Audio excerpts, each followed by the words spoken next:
조합제TV 시청자 여러분 안녕하십니까. 2019년 5월 11일 저녁 8시입니다.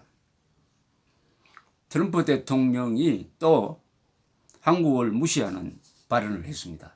트럼프 대통령의 머리에는 미국의 안전, 미국인의 안보는 있지만은 한국인의 안전에 대한 고려는 없다고 봐야 되는 게 맞습니다. 이 점이 트럼프 대통령과 과거 어떤 대통령과도 차이가 있습니다. 과거 미국의 대통령은 한국의 안전, 일본의 안전, 자유세계의 안전을 미국의 안전만큼 중요하게 생각했습니다. 그래서 한국이 남침당했을 때 알지도 못하는 나라의 만나본 적도 없는 사람들을 지키기 위해서 연인원 200만 명을 보내고 거기서 5만 4천 명이 죽고 10만 명이 다치도록 만든 트럼프 대통령과 전혀 다른 트루만 대통령 같은 사람이 있었던 것입니다. 이 기조, 자유세계의 주인공이다, 자유세계의 수호자다 하는 생각이 트럼프 대통령 머리에는 아예 없습니다. 아메리카 퍼스트라고 그러면서 아메리카 올리죠. 미국만 안전하면 된다는 게 이 사람 사고방식의 기저에 깔려 있습니다. 그러니까 북한 핵 문제에 대해서도 대한민국의 안전을 희생시키고 그 대신에 미국만 안전하면 된다는 식으로 합의가 나올 가능성이 없지 않은 겁니다. 여기에 신경을 곤두세워야 할 문재인 정권은 오히려 그쪽으로 가라고, 잘못된 방향으로 가라고 격려를 해주고 있는 판이고, 다만 아베 수상이 브레이크를 지금 걸고 있습니다. 미국 의회가, 미국 언론이 브레이크를 걸고 있습니다. 여기에 대한민국 국민도 브레이크를 걸어야 됩니다. 그러니까 트럼프 대통령이 한국인의 안전을 무시하는 발언을 할 때는 자유한국당이고 한국의 언론이 들고 일어나야 합니다. 그 이야기가 미국에 전해져야 합니다. 트럼프 대통령은 오늘 또 이런 이야기를 했습니다. 정치 전문 매체 폴리티코와 인터뷰를 하면서 뭐라고 이야기했느냐, 이렇게 이야기를 했습니다. 북한의 단거리 미사일로 화가 나거나 실망하지 않았느냐 이렇게 물으니까 전혀 그렇지 않다. No, no, I'm not at all. 전혀 그렇지 않다라고 이렇게 이야기를 했습니다. 왜냐? 그것들은 단거리 미사일이었으며 매우 일반적인 것이었다. 그것이 신뢰를 어긴 것이라고는 생각하지 않는다. 일반적인 것이다. 무슨 영어로는 스탠다드 스톱 이렇게 했습니다. 그러면서 그 쏜 것은 다 미사일도 아니고 단거리 미사일이다. 그리고 미사일 아닌 것도 쏘았다. 즉 로켓포도 쏘았다는 거죠. 그 뭐 그렇게 심각하게 생각할 필요도 없다. 기자가 과거 북한이 미사일 발사를 중단한 사실을 자랑스럽게 여기지 않았느냐고 거듭 질문을 하자 또 똑같은 이야기를 했습니다. 어제 쏜 거는 어제 며칠 전에 쏜 거죠. 미사일도 아니다. 더구나 단거리 미사일이다. 지금은 나는 신뢰를 어겼다고 생각하지 않는다. 만약 그렇게 생각했다면 내가 말을 할 것이다. 지금은 아니다. 이런 식으로 거듭 별것 아닌 것처럼 이야기를 했습니다. 별것 아닌 것처럼. 하루 전에는 심각하게 쳐다보고 있다고 하더니 하루 사이에 금방 또 말을 바꿨습니다. 트럼프의 말을 따라가다 보면 현기증이 납니다. 오른쪽으로 갔다가 왼쪽으로 갔다가. 다만 하나 확실한 것은 있습니다. 이 사람은 미국이 세계 지도국가가 될 수 있었던 자유, 인권, 법치에 대한 신념이 없는 사람입니다. 나쁜 의미에서의 장사꾼적 계산만 있습니다. 그 계산의 핵심은 내년에 또 당선이 되어야 한다. 예, 모든 것을 걸고 있습니다. 당선되는데 김정은과 합의를 해가지고 외교적 성과를 거두는 게 유리하다고 생각하면 그쪽으로 갈 것이고, 오히려 김정은과 맞서가지고 김정은에 대해서 무력 시위를 해가지고 긴장을 고조시키는 게 선거에 유리하다고 하면 또 그쪽으로 갈 것이고, 모든 것이 표로서 결정되는 이런 가치관을 가지고 있습니다. 그런데 이 트럼프의 이야기 자체는 망언입니다. 실언 정도가 아니라 망언입니다. 왜냐? 왜 신뢰관계를 위반하는 게 아닙니까? 유엔 제재가 북한은 모든 미사일을 만들어서는 안 된다. 그 어떤 탄도 미사일도 개발하거나 실험해서는 안 된다고 분명히 규정하고 있기 때문에 유엔 제재 위반입니다. 유엔 제재 위반입니다. 그럼 미국은 유엔 안보리 상임이사국 아닙니까? 어떻게 미국 대통령이 신뢰를 위반한 게 아니라고 이야기할 수가 있습니까? 이 사실과 틀렸죠. 두 번째는 미국에 대해서는 위협이 되지 않을지 모르지만 한국에 대해서는 그 어떤 미사일보다 이번에 발사 실험에 성공한 이 신형 미사일 이스칸데르형, 러시아 이스칸데르형이라고 지금 추정이 되는 이 미사일이 그 어떤 미사일보다도 한국에는 치명적인 위협이 있습니다. 간단하게 말하면은 이번에 발사 실험할 때 거기에 실제로 핵폭탄을 700kg 정도로 소형화된 핵폭탄을 그게 수사폭탄이든 원자폭탄이든 탑재해가지고 남쪽으로 쏘았더라면 한국은 지금 지도상에서 사라졌을 겁니다. 왜냐? 한국에는 막을 방법이 없습니다.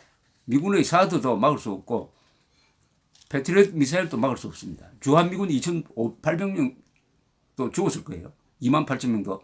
28,000명의 주한미군도 죽었을 겁니다.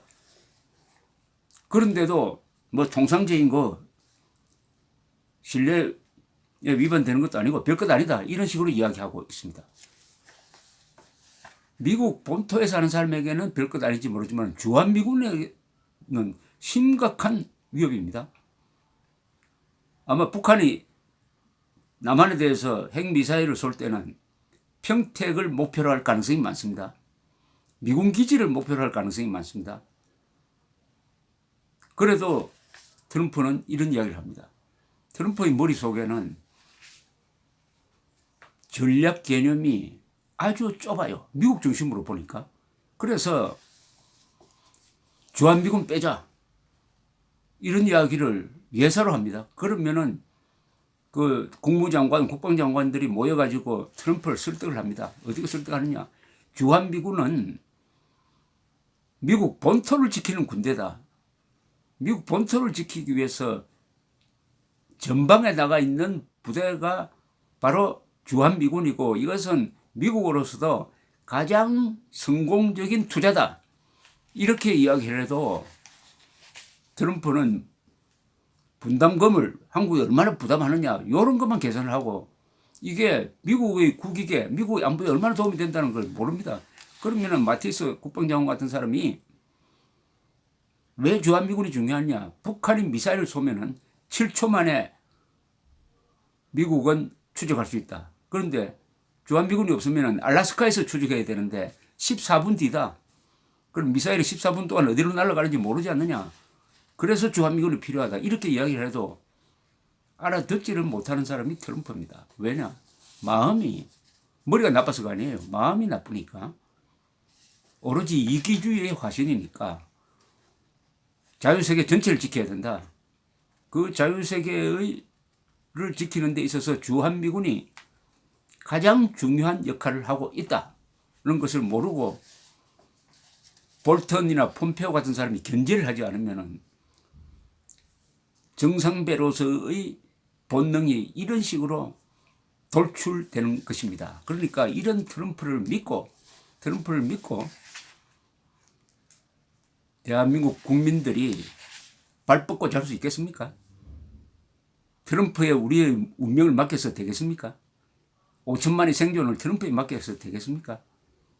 이스라엘 같으면 어떻게 했겠습니까? 이스라엘 같았으면. 그러면 이란이 미사일 시험을 했는데 트럼프가 그것은 미국에는 전혀 위협이 되지 않는 거다. 그건 뭐 통상적인 것이다. 이런 식으로 이야기했다가는 이스라엘 정부도 들고 일어나고 미국에 있는 유대인 계통의 언론, 정치인들이 일제히 들고 일어났을 겁니다. 한국은 만만하게 보이는 거죠. 트럼프는 이런 이야기를 해도 한국인들은 가만히 있을 것이다. 문재인 정권은 뭐 김정은 편이니까 이 바쁜데 전화해가지고 북한에 대한 응징을 이야기하는 것이 아니라 북한에 살주자는 이야기를 하는 문재인 정권이야. 트럼프 눈에는 아예 보이지도 않습니다. 그런데 한국에 문재인 정권 말고 다른 목소리가 세게 나와야 될 거 아닙니까? 그것은 한국에 자유한국당이 나와야 되고 한국에 조선일보 같은 보수 매체가 나와야 되고 무엇보다도 한국의 자유진영 사람들이 이런 경우에는 트럼프를 세게 비판해야 됩니다. 세게 비판해야 됩니다.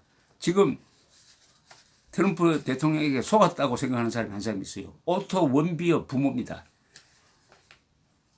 북한에 불법 억류됐다가 석방된 지 며칠 만에 죽은 사람을 장례식 치르기 싫으니까 그냥 초죽음 된 상태에서 석방해 놓으니까 그걸 또 트럼프 대통령 자유공이라고 자랑을 했지만은 돌아와서 곧 죽었습니다. 죽고 나서 트럼프가 얼마나 야비하게 나왔습니까? 김정은은 책임이 없다. 이렇게 이야기했습니다. 오토 원비어의 죽음에 김정은은 책임이 없다.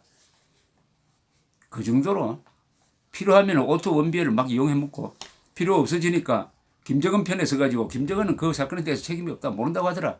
이렇게 이야기하는 트럼프에게 한국인들이 우리의 생명재산 자유를 맡기고 그냥 가만히 트럼프가 가는 방향대로 박수만 치면서 가만히 있으면 되겠습니까? 대한민국은 트럼프의 팬클럽이 아닙니다. 우리 국민은 트럼프의 팬클럽이 되면 안 됩니다. 이럴 때는 목소리를 높여야 됩니다. 저는 황교안, 나경원 두 분이 이런 트럼프의 망언을 비판을 해야 됩니다. 비판을 해야 됩니다.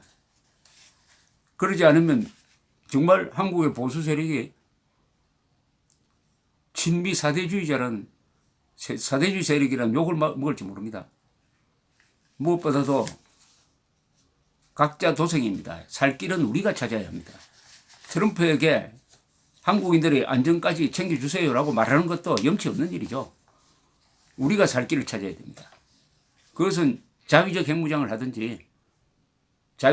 하든지 아니면은 미국이 빼내간 전술핵을 재배치해가지고 우리가 공동사용권을 갖자고 하고 안 하겠다고 그러면 우린 자위적 핵무장 하겠다. 필요하면 NPT에서 탈퇴하겠다. 제재 한번 해봐라. 뭐 이렇게도 나와야 되는 겁니다. 5천만 국민들이 지금 이스칸데르 미사일에 무방비 상태로 노출됐는데 생존하기 위해서 못할 게 뭡니까? 한국 사람들이 살아남기 위해서 못할 게 뭡니까? 살아남는 것 이상의 더 중요한 명제가 있습니까? 대한민국 국민들은 특히 보수적 국민들은 트럼프의 팬클럽이 아닙니다. 트럼프에게 우리의 생존을 맡기는 것은 노예건설입니다. 감사합니다.